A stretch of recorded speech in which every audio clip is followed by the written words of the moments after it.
The third order of business from the House. The Secretary will read the messages. Sir. Mr. President, I have the honor to inform you that the House of Representatives of the State of Minnesota is now duly organized for the 2020 7th Special Session pursuant to law. Patrick D. Murphy, Chief Clerk, House of Representatives. Mr. President, I have the honor to announce the passage by the House of the following House file herewith transmitted, House File Number 19, a bill for an act relating to state government. Patrick D. Murphy, Chief Clerk, House of Representatives. No action is required.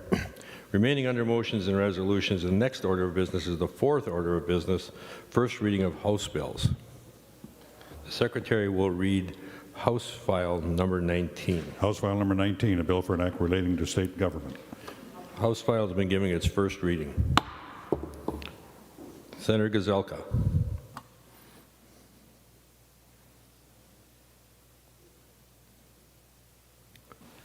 Thank you, Mr. President. I move that House File Number 19 be taken from the table.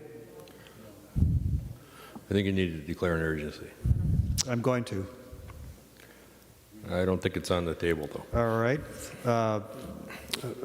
Mr. President, I move that an urgency be declared within the meaning of Article 4, Section 19 of the Constitution of Minnesota with respect to House File Number 19, and that the rules of the Senate be so far suspended as to give House File Number 19 its second and third reading and place it on final passage. And, Mr. President, I believe we have agreement on this bill. Any discussion? Seeing none, all those in favor signify by saying aye. Aye. Opposed? Motion prevails. The Secretary will give House File Number 19 its second reading. House File Number 19, a bill for an act relating to state government. Second reading. Senator Benson. Thank you, Mr. President. House File 19 represents an agreement on a number of provisions.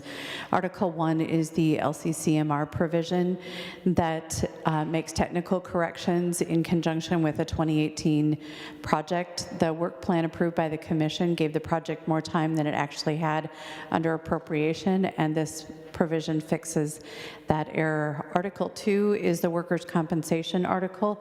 I'm going to ask Senator Utke to speak to that after my brief introduction. Article 3 is the CCBHC provision that uses state funds to fill a gap until federal funds are used. Mr. Chair, this has been in the works for a while and necessary to keep our CBCHCs operational. Article 4 is the telehealth data extension.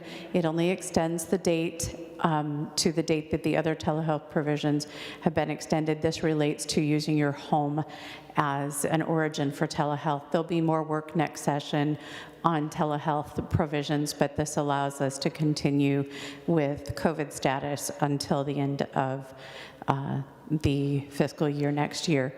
Article 5 is a forecast correction. Article 6, I'll ask Senator Housley to speak to the assisted living licensure changes that have been made. Article 7 is a notary data extension. With that, Mr. President, I'd ask for Senator Utke and then Senator Housley to comment on their provisions.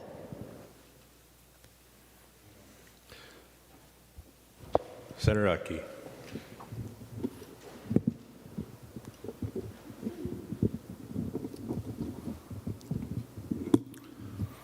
Thank you, Mr. President. And members, I will touch on the work comp bill here quickly. This is the workers' compensation bill that comes through the Advisory Council. This is the policy portion of the bill that we started with last spring. You've heard me talk about it a few different times throughout the year. And throughout those times, we had the policy side, and then we also had a funding side.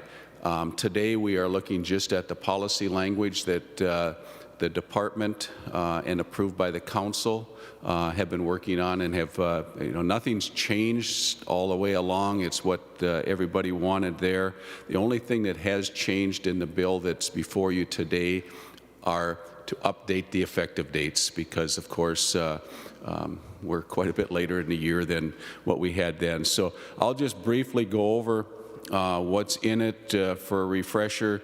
The Department of Commerce proposals that are in there adopts Department of Commerce proposed amendments related to financial requirements for self-insured employers and group self-insurers.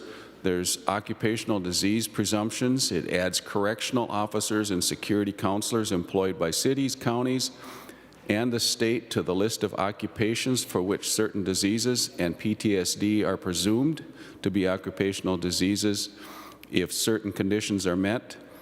Vocational rehabilitation adds supervision requirements for qualified rehabilitation consultant interns.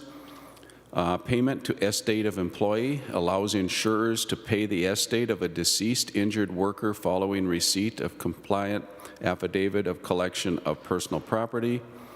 Second injury fund reimbursements limits reimbursement to an insurer for medication provided to an injured worker covered by the second injury fund to the work comp pharmacy fee schedule amount.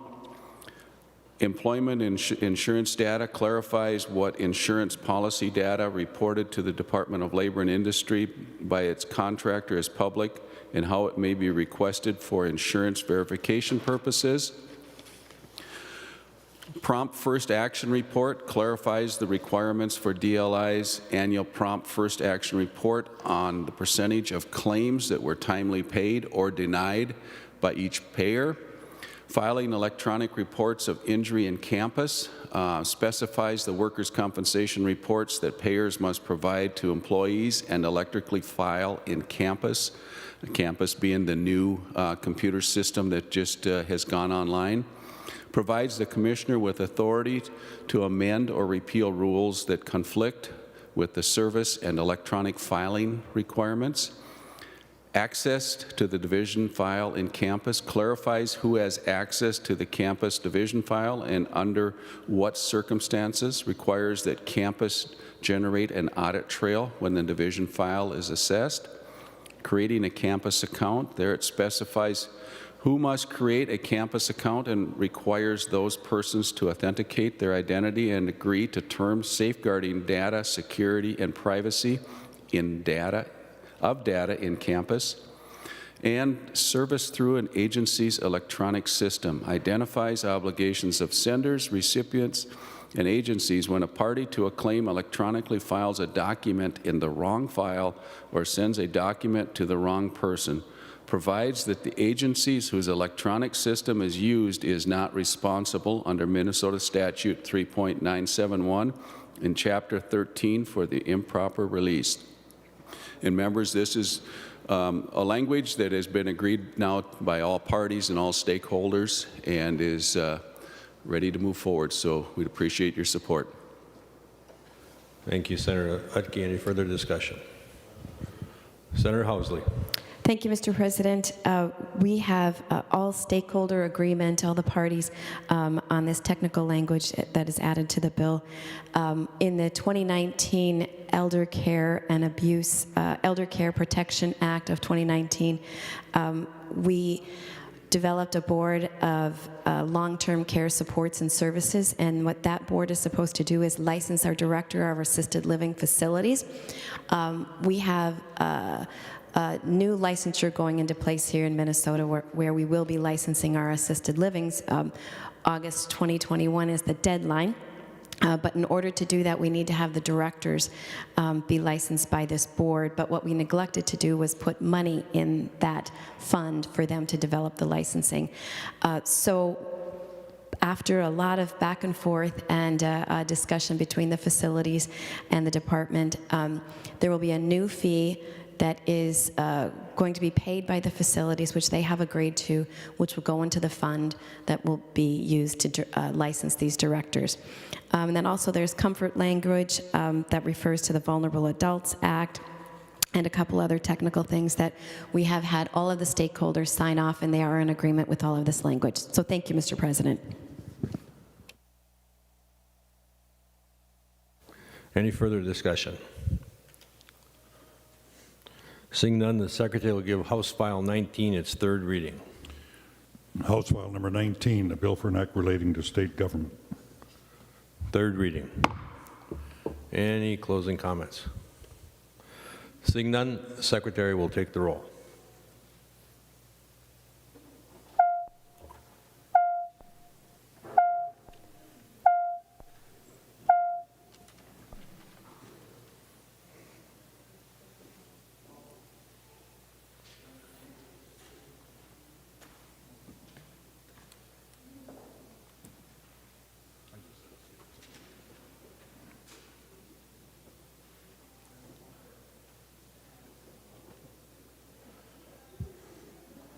Members in the retiring room, please come to the floor to vote.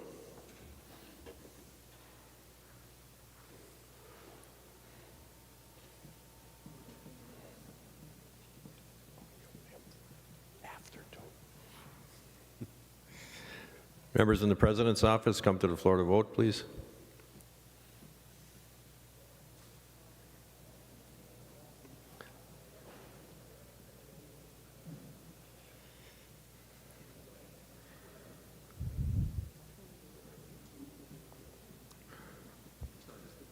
Members in Capitol 206, please come to the floor to vote.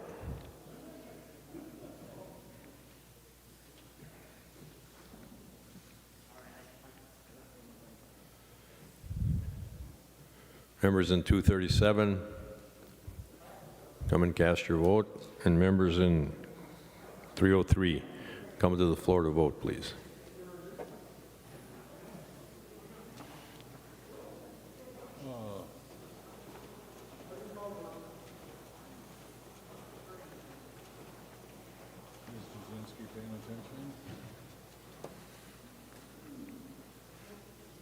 He's not.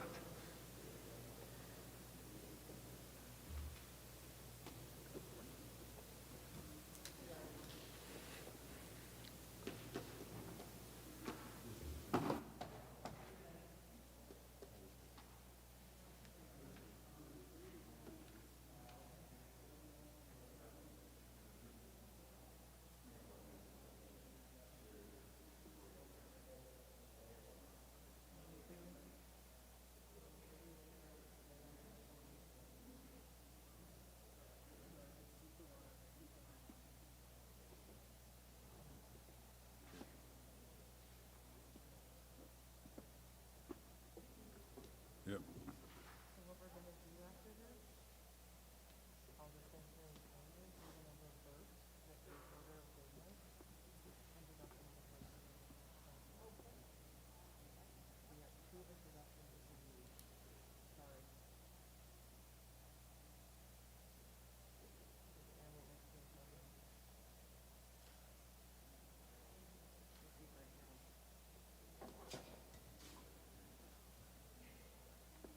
Are you ready?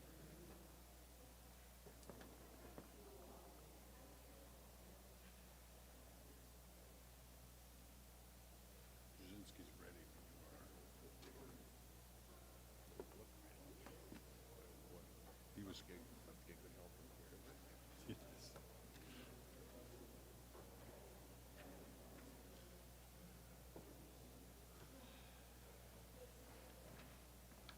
Senator Jasinski. Thank you, Mr. President. Senator Goggin votes aye. Goggin votes aye. Senator Miller votes aye. Miller votes aye. Senator Ingebrigtsen votes aye. Ingebrigtsen votes aye. Senator Lang votes aye. Lang votes aye. Senator Howe votes aye. Howe votes aye. Senator Westrom votes aye. Westrom votes aye. Senator Jensen votes aye. Jensen votes aye. Senator Weber votes aye. Weber votes aye. Senator Newman votes aye. Newman votes aye. Senator Kiffmeyer votes aye. Kiffmeyer votes aye. Senator Chamberlain votes aye. Chamberlain votes aye. Senator Rude votes aye. Rude votes aye. Senator Anderson B votes aye. Anderson B votes aye. Senator Kent. Thank you, Mr. President.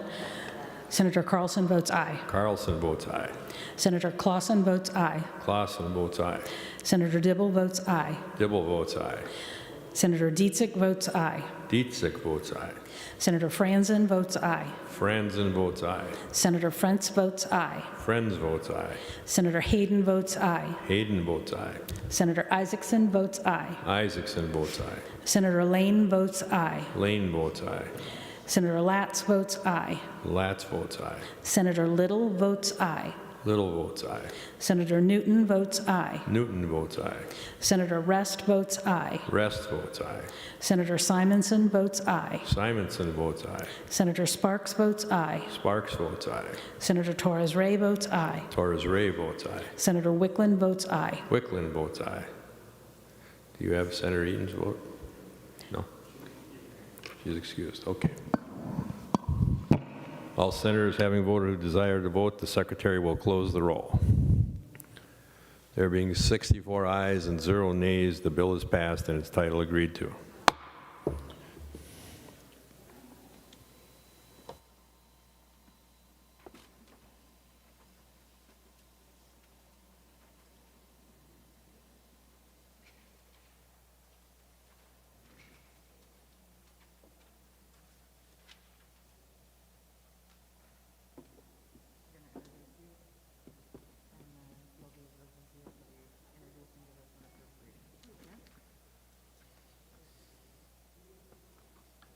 Remaining under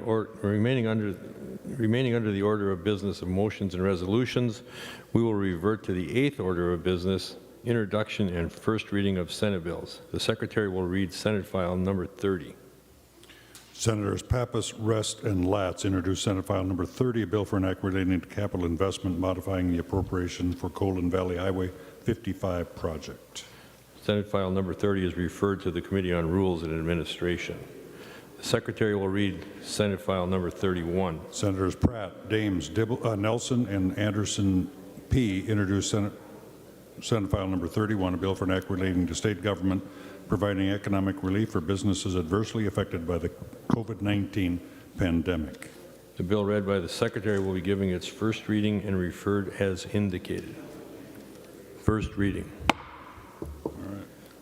Senator Gazelka. Thank you, Mr. President. I move that an urgency be declared within the meaning of Article 4, Section 19 of the Constitution of Minnesota with respect to Senate File Number 31, and that the rules of the Senate be so far suspended as to give Senate File Number 31 its second and third reading and placed on final passage. On that motion, any discussion? Seeing none, all those in favor signify by saying aye. Aye. Opposed? Motion is adopted. Secretary will give the bill its second reading. Senate File Number 31, a bill for an act relating to state government. Second reading. Senator Pratt, want to explain Over here. the bill? Thank you, Mr. President. Members, this is a very important bill.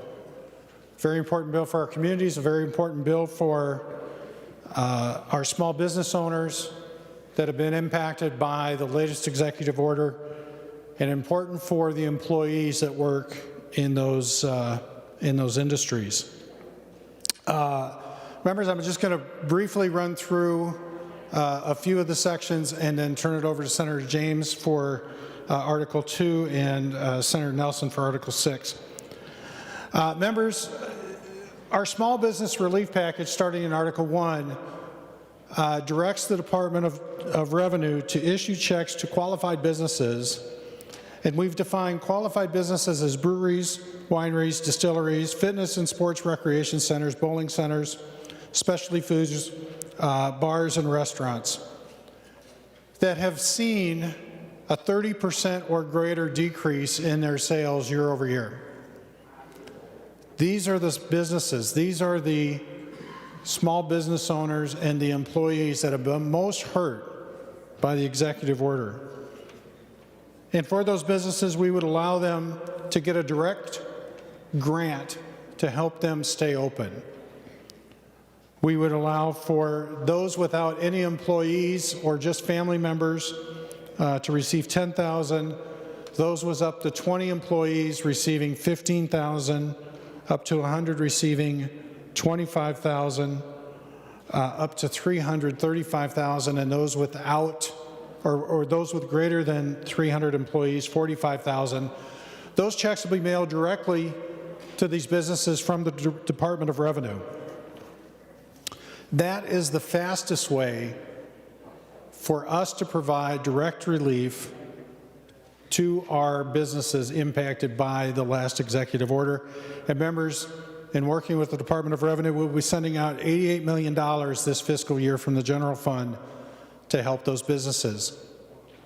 There's just a few provisions. As I mentioned, they had to have a 30% decrease in sales year over year. They have to be in good standing with the Department of Revenue as of November 1st, and they must have a physical presence in the state. The second portion of the grant of the relief is through the Department of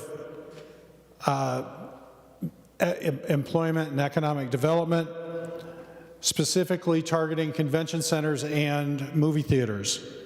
We would allow for $9 million to be appropriated to movie theaters based on the number of screens they have, up to a maximum of $150,000.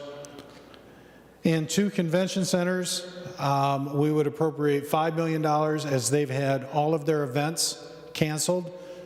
DEED would be has identified those and with regional or statewide significance. Those convention centers with capacities over 1,500 to get a grant from DEED to a maximum of $500,000. Those funds must be used specifically for the operations or upkeep of the center. Article 5 is the final piece, and this is the $114 million that we would be sending to the counties. This is, for lack of a better term, the catch-all bucket. This is where we get the flexibility. For those that did not receive support through the Department of Revenue program, but have suffered harm from this executive order, they would apply to their county for aid. I often say, for example, that restaurant owner, that fitness center, that bar that maybe saw a 28% drop in business year over year versus 30, but now through this latest executive order is going to be hurt to the point where they would meet that criteria, will now be able to get a grant to keep their doors open. This also includes some of our nonprofits, our YMCAs, our small nonprofit theaters and fitness centers. For businesses that have been secondarily impacted by the executive order, if there's a cleaning company that cleans some of the restaurants or fitness centers, they were not specifically closed by the executive order, but they have been hurt because their customers have been hurt by the executive order, we would be able to provide them a grant as well.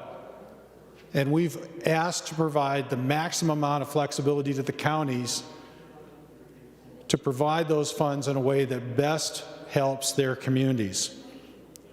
We would be providing that money out at approximately $19.25 per capita, or a minimum to the county of $250,000, so they get whichever is the greater.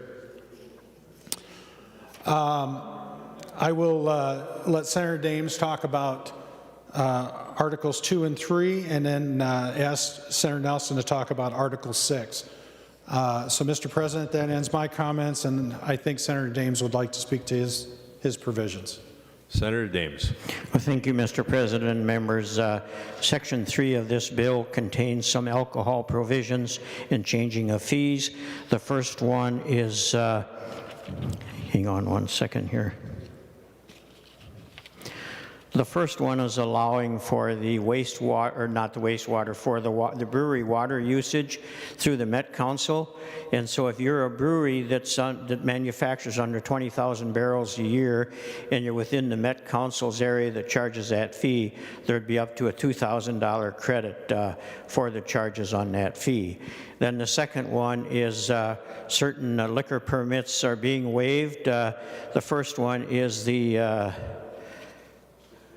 caterer's permit, and then the second one is the fee that's charged for people being open from 1 and move that to 2 p.m. Those two fees will be waived for the year of 2021, and then the money that is short for the Metropolitan Council. That will be transferred to them up to the amount equal to the amount of fees that they've waived for the water part of it. And then there's another piece that'll be waived, and that's the agricultural fee, and that's usually for the food handler part. The late fees for the next year will be waived on that if there's late fees. So that's what is in this bill for the fee portion.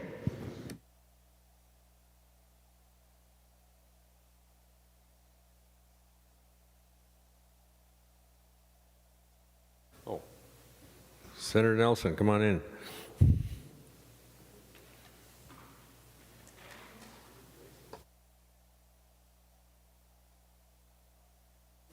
Thank you. Members, I'd like to talk to you briefly about Article 6. Article 6 has to do with the free and reduced lunch deadline extension. Our schools are struggling to get the free and reduced lunch forms turned in by the deadline, which is coming up, like tomorrow, December 15th. This is needed to secure some of their funding. This is not a change in eligibility. Under normal times, these students would already be counted under free and reduced lunch. Article 6 simply changes this deadline by just about 3 weeks to January 4th. Parents are struggling to get these forms in. The pandemic has made it very difficult, and so we are just in Article 6 extending the deadline to January 4th. Minnesota School Board Association is supporting this. I imagine you all have heard from your superintendents as well. I know that I have. This is a small fix that will allow our schools to have an additional 3 weeks to process that. Normally, as I said, these kids would already have been counted. It's good to help out our schools. The other piece that you would like to know is that if federal funding comes to our state that is eligible for this purpose, these funds will be replaced with those federal funds. With that, I'll take any questions, but it's pretty straightforward, members. Thank you.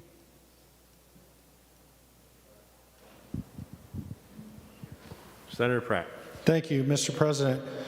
In addition, members, we do have Article 7, which says if the small business grant program, if we do receive a relief package from the federal government and it complies with the grants program, that we must replace the general fund spending with that money.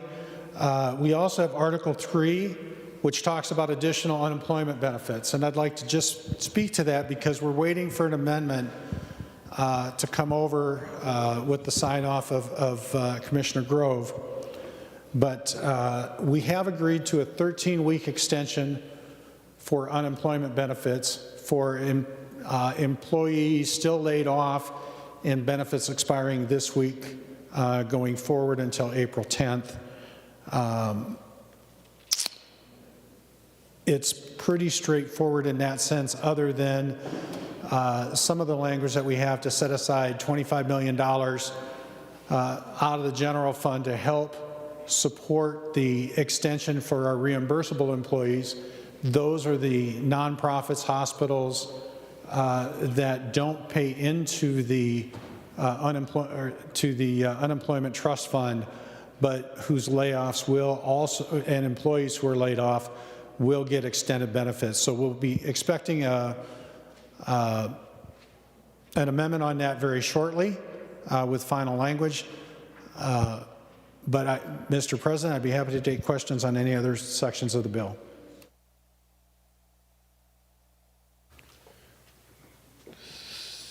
Senator Pappas, do you have an amendment? Senator Pappas has an amendment.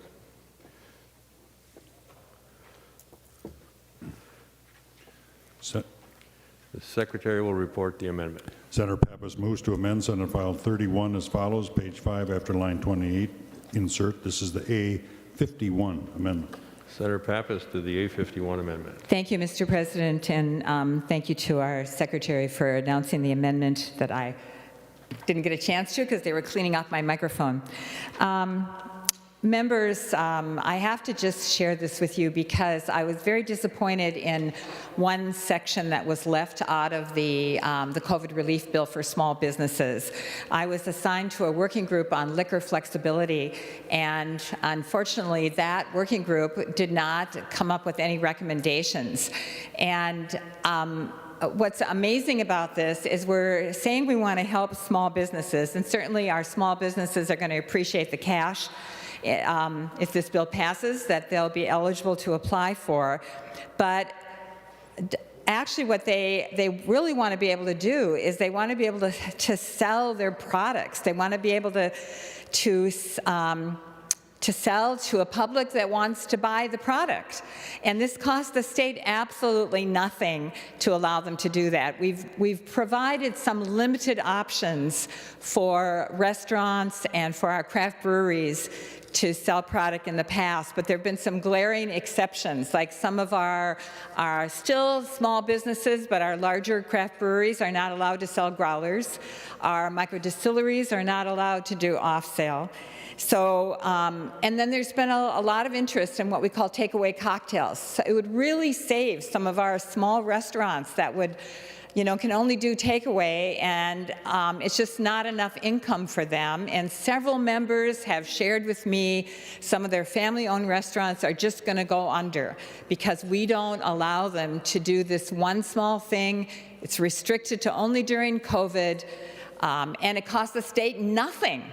It costs the state nothing. So what this amendment really would do is double the amount that a customer could buy with a food order, double the amount of wine and beer they could buy, allow takeaway cocktails, and allow all of our craft breweries to sell growlers, not just a few. I mean, that's especially crucial for them because their beer has a 90-day expiration date. And if they can't sell it, which we're not allowing them to do right now, then they have to just dump it. So with this simple amendment, people who come to Fulton Brewery or come to Lithbridge or any of the other breweries that we have in our state, they could do a takeaway growler. So members, that's what my amendment is, and I urge your support for Senate File, for this amendment 51 to Senate File 31. Thank you. Senator Dames. Well, thank you, Mr. President, and I'm going to stand up against this amendment. We did have the group that got together that Senator Pappas was talking about. Yes, we got together. There were 2 from the minority, 2 from the majority, 1 from the House, and 1 from the Senate in each stance. And when we talked about this, we did not come to a common agreement. 2 of us did not support it, 2 did support it. And what we're really asking to do here, when it starts talking about providing cocktails to go, we've never had a hearing on this. We've really not had anybody really weigh in on this. I know that it's not supported by the law enforcement people, and we really don't know what the unhidden consequences are. Unfortunately, this is being sold as the do-all that's going to be the salvation. It's going to salvage a lot of things, and it's not going to do that. These changes are drastic changes to the way we currently do our liquor situations. So when we start talking about breweries, all breweries should have the opportunity to sell growlers.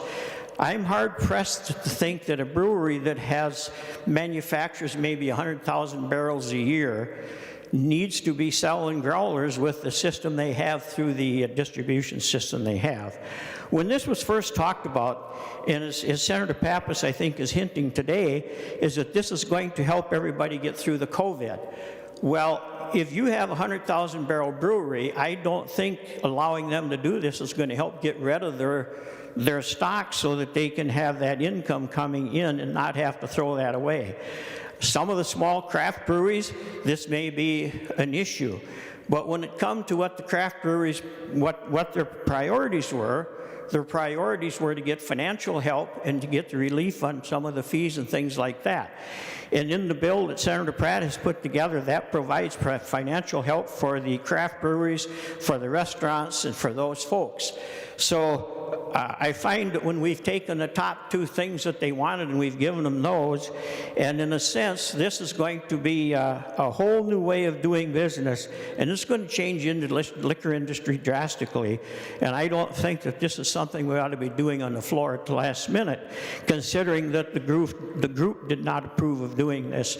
So with that said, I'm going to vote against it, and I would ask that you folks vote against it, and we'll go from there.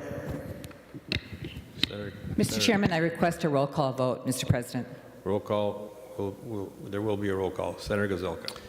Thank you, Mr. President, members. And when we're trying to pass bills in a special session, managing around COVID, it is extremely difficult. But the four leaders came to an agreement, and there were a number of things that just didn't quite make it past the finish line. It wasn't that they weren't good things or things that we may find a solution for in the future, but we then allowed the four chairs to work together, and if they couldn't find agreement, those just moved off to the side.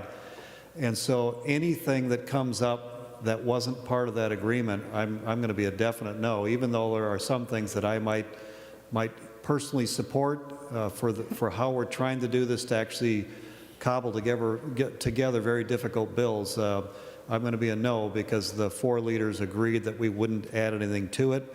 We'll have to decide what to do if that didn't work. Senator Pappas. Thank you, Mr. President, and with all due respect, Mr. Majority Leader, this proposal never even made it past the starting gate, let alone to the finish line. I think that that meeting we had last less than an hour. Certainly the chairman could have had a hearing if he wanted public input, but this issue with how this is only during COVID. We're not changing major liquor laws. We understand that once COVID is over, that we have to go back and make our case again to have more flexible liquor laws. But in this case, this is the major issue that 4 craft breweries that are above the $20,000 limit have requested. They're not allowed to sell growlers right now, even though they have tap rooms. Their tap rooms are closed. They're not allowed to do that. They don't sell, some of them don't even sell food. They have no way to make income during this pause that we're in right now. So these are provisions that have been wildly popular with the public, very popular with members, and I don't think we should allow 1 or 2 people to hold up our ability to vote and decide if we want to support our small restaurants and craft breweries. Senator Kent, do you want to go before Senator Dames? You want to go before Senator Dames? Okay, Senator Kent. Thank you, Mr. President. I just want to say that in recognition of the agreement that the leaders made, I will also be voting no on this amendment. Although in spirit, I do support it, and I know there are businesses in my community that would benefit from it. This is the problem when there is not. I appreciate what Senator Dames says, that there have not been hearings on some of these things, but we have to ask why. Why aren't we giving these questions hearings? Why aren't we having this conversation? Why aren't we examining and vetting these issues? Because we don't want to. Some of us don't, but others of us have people in our communities whose businesses really, we're not saying it's going to make their year for them, but it can make a difference. We're in this underlying bill, we are getting ready to spend $216 million to support local businesses. That's taxpayer money. This is a way that we could do this, that we could support their businesses that would not cost taxpayer money. This would be just supporting their business, normal business activity. The problem is that people just want to say no. They don't want to have a conversation about it, and they don't want to discuss it, and they don't want to deal with it in a transparent and accountable manner. And so this is why we are in this position that we're in, and I hope that in the future, as we move forward, we can have open discussions about issues that matter to the people of Minnesota.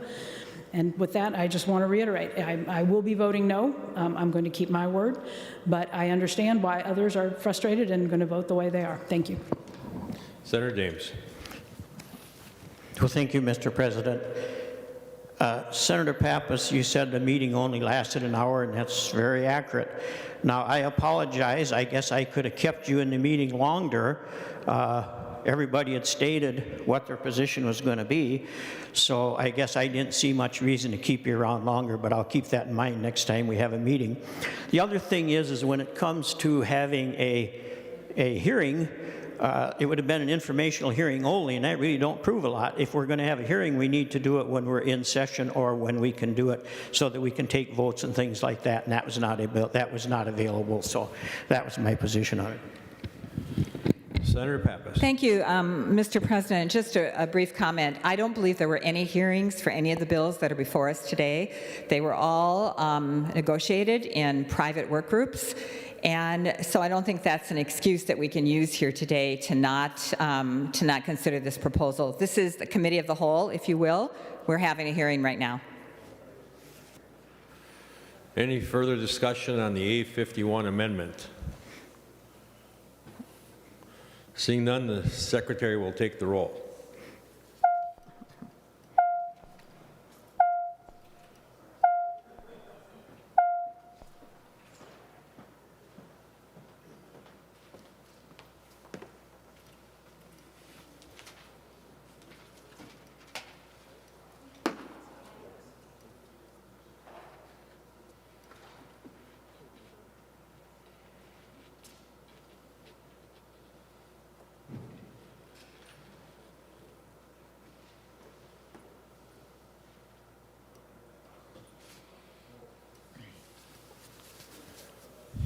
Members in the retiring room, come to the floor to vote, please.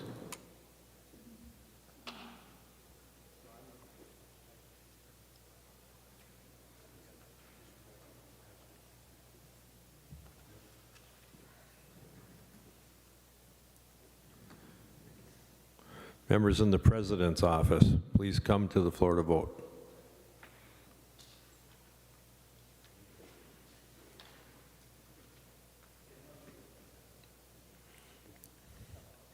Members in 206 and 237, please come to vote.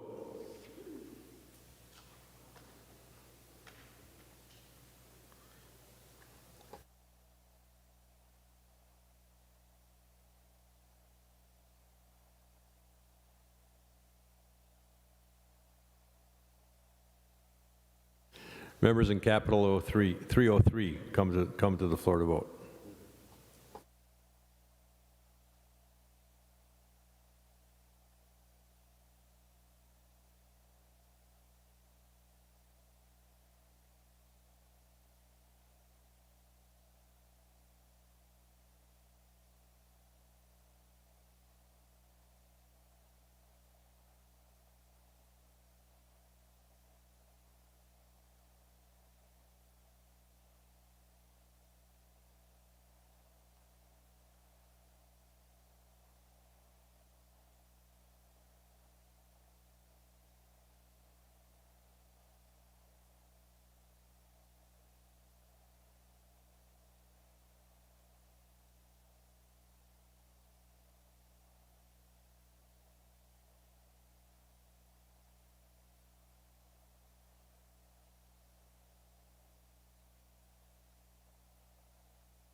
Senator Kent. Thank you, Mr. President.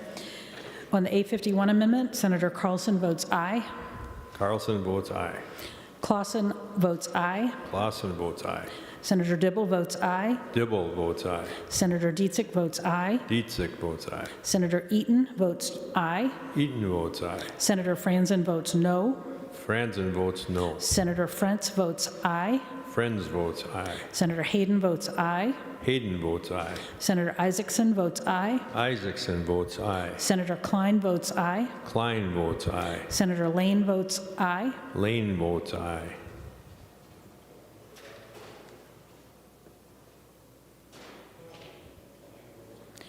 Yeah. Senator Klein votes aye. Klein votes aye. Lane votes aye. Excellent. Senator Latz votes aye. Latz votes aye.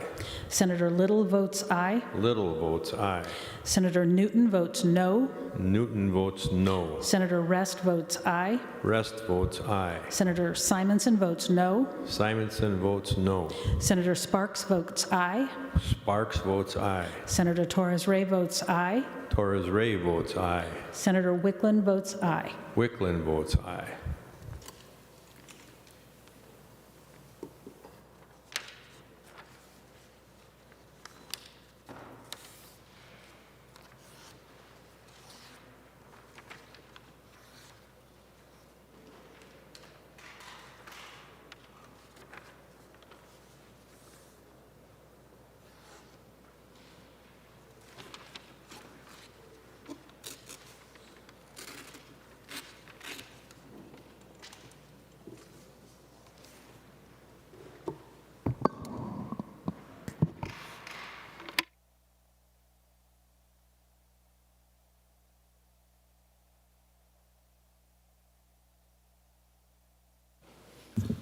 Senator Jasinski. Thank you, Mr. President. Senator Goggin votes no. Goggin votes no. Senator Miller votes no. Miller votes no. Senator Ingebretson votes no. Ingebretson votes no. Senator Lang votes no. Lang votes no.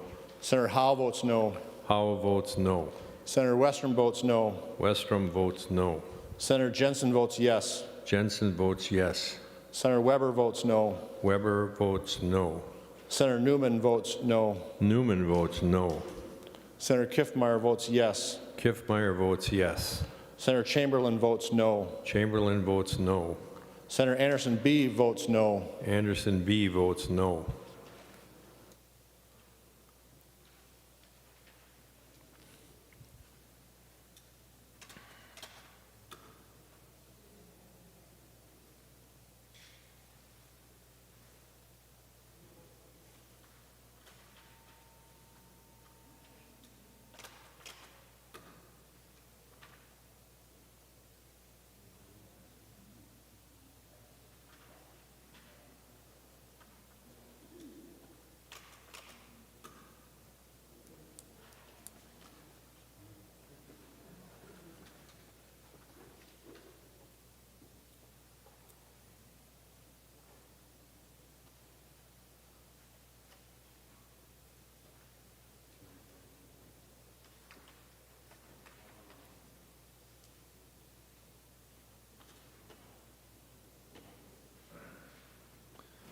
Senator Jasinski. Thank you, Mr. President. Senator Rude votes no. Rude votes no. All senators having voted who desire to vote, the secretary will close the roll. There being 31 ayes and 35 nays, the motion does not prevail. The amendment is not adopted.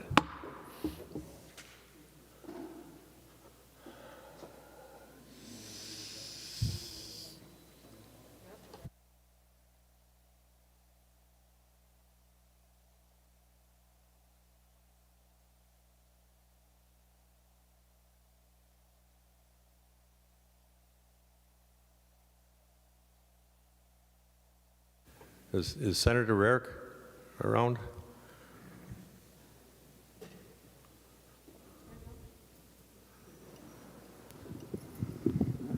Senator Rarick, did you want to do this now or on third reading? I can go third reading if that's better. Okay, let's wait till then. Are there any other amendments? Mr. President? Senator Pratt. Thank you, Mr. President. If there's no other questions on the bill during second reading, I would propose we take a short recess. We have an amendment that is being drafted to cover an agreement on the unemployment insurance portion. We're just waiting for the technical drafting to be done and approved by all the caucuses. So if we could just take about a 10 or 15 minute recess, that would help us get our work done. Senator Pratt, why don't you make a motion to lay it on the table before we recess? Thank you, Mr. President. Mr. President, what's my bill number? I wanna move that that Senate File 31 be placed on the table for a short period of time. Any discussion?